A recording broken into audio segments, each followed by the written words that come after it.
surat kepada orang Ibrani. Saudara-saudara, peliharalah kasih persaudaraan.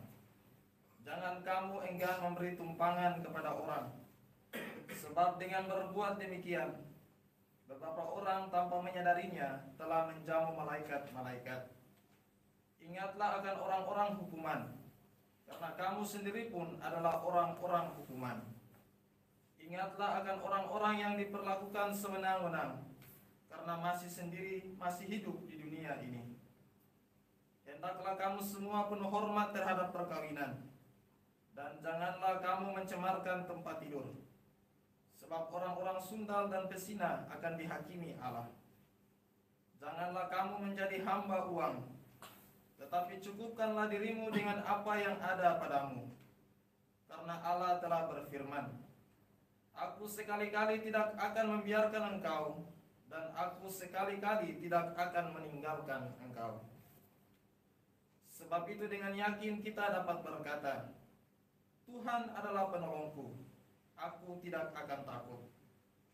Apakah yang dapat dilakukan manusia terhadap aku? Ingatlah akan pemimpin-pemimpinmu yang telah menyampaikan sabda Allah kepadamu. Perhatikanlah akhir hidup mereka, dan contohlah iman mereka. Yesus Kristus tetap sama, baik kemarin, hari ini, maupun selama-lamanya. Demikianlah sabda Tuhan. Syukur kepada Allah. Mazmur tanggapan dengan refrein, Tuhanlah terang dan keselamatanku. Tuhanlah terang dan keselamatanku. Tuhan adalah terang dan keselamatanku. Kepada siapakah aku harus takut? Tuhan adalah benteng hidupku. Terhadap siapakah aku harus gentar? Tuhanlah terang dan keselamatanku. Sekalipun tentara berkemah mengepung aku, tidak takutlah hatiku.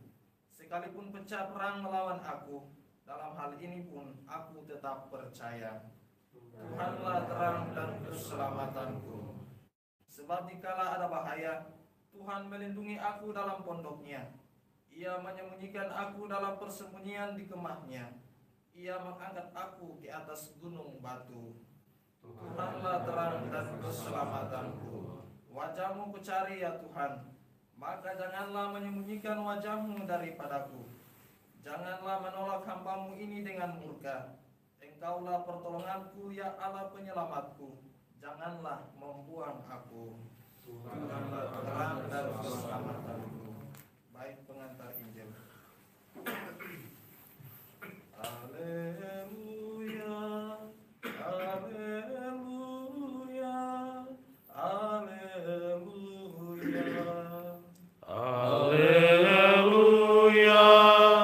haleluya,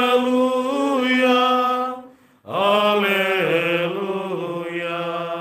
Berbahagialah orang yang menyimpan sabda Allah dalam hatinya, yang baik dan tulus ikhlas, dan menghasilkan buah berkat ketabahannya.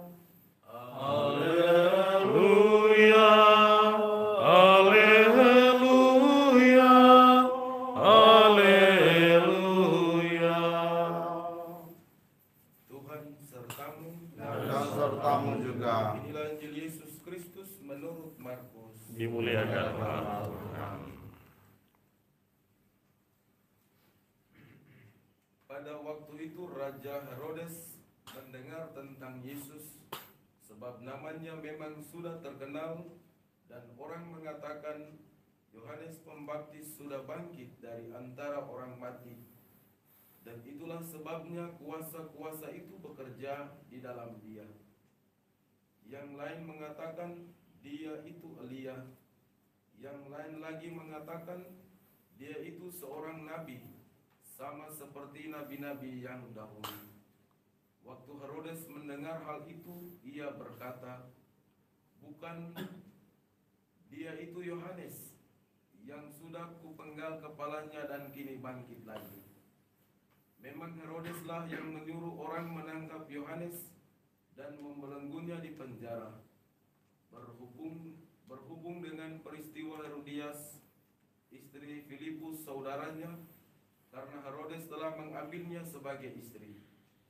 Karena Yohanes pernah menegur Herodes, "Tidak halal engkau mengambil istri saudaramu." Karena kata-kata itu, Herodias menaruh dendam pada Yohanes dan bermaksud membunuh dia, tetapi tidak dapat. Sebab Herodes segan akan Yohanes, karena ia tahu bahwa Yohanes adalah orang yang benar dan suci. Jadi ia melindunginya. Tetapi setiap kali mendengar Yohanes, hati Herodes selalu terombang-ambing, namun ia merasa senang juga mendengarkan dia. Akhirnya tiba juga kesempatan yang baik bagi Herodias ketika Herodes pada hari ulang tahunnya mengadakan perjamuan untuk para pembesar dan perwira dan orang-orang terkemuka di Galilea. Pada waktu itu putri Herodias tampil lalu menari, dan ia menyukakan hati Herodes serta tamu-tamunya. Maka raja berkata kepada gadis itu, "Mintalah daripadaku apa saja yang kau ingini, maka akan kuberikan kepadamu." Lalu Herodes bersumpah kepadanya, "Apa saja yang kau minta akan kuberikan kepadamu, sekalipun itu setengah dari kerajaanku." Anak itu pergi dan menanyakan ibunya, "Apa yang harus kau minta?" Jawab ibunya, "Kepala Yohanes Pembaptis."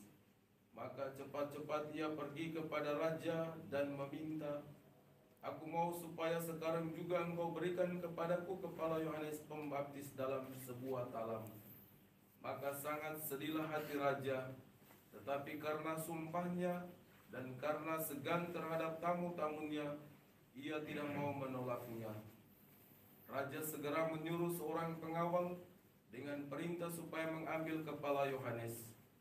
Orang itu pergi dan memenggal kepala Yohanes di penjara. Ia membawa kepala itu dalam sebuah talam dan memberikannya kepada gadis itu, dan gadis itu memberikannya pula kepada ibunya. Ketika murid-murid Yohanes mendengar hal itu, mereka datang dan mengambil mayatnya, lalu membaringkannya dalam kubur. Demikianlah Injil Tuhan. Terpujilah Kristus.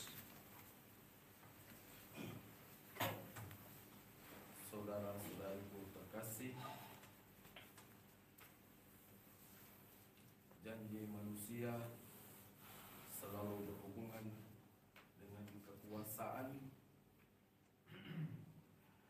tidak mau malu, bahkan sampai menjual, membunuh, membinasakan teman. Dan itulah yang terjadi pada diri Herodes. Karena putri Herodias lewat penampilannya menyukakan hati Herodes, karena itu ia rela untuk memberikan hadiah terindah, mempersembahkan teman atau kawan yang dipercayainya sebagai hadiah kepada putri Herodias. Dan janji manusia kepada manusia itu hanya sementara sifatnya, sedangkan janji Allah kepada manusia itu sifatnya kekal. Karena itu kepada kita sekalian, seperti Santa Agatha yang kita rayakan pestanya hari ini, kita membaharui kembali semangat janji imamat, janji panggilan kita kepada Tuhan. Semoga lewat hidup kita, kita juga menyukakan hati Allah. Dengan demikian, janji yang telah kita ikrarkan di hadapan Tuhan itu sungguh-sungguh kita pertahankan sampai kekal.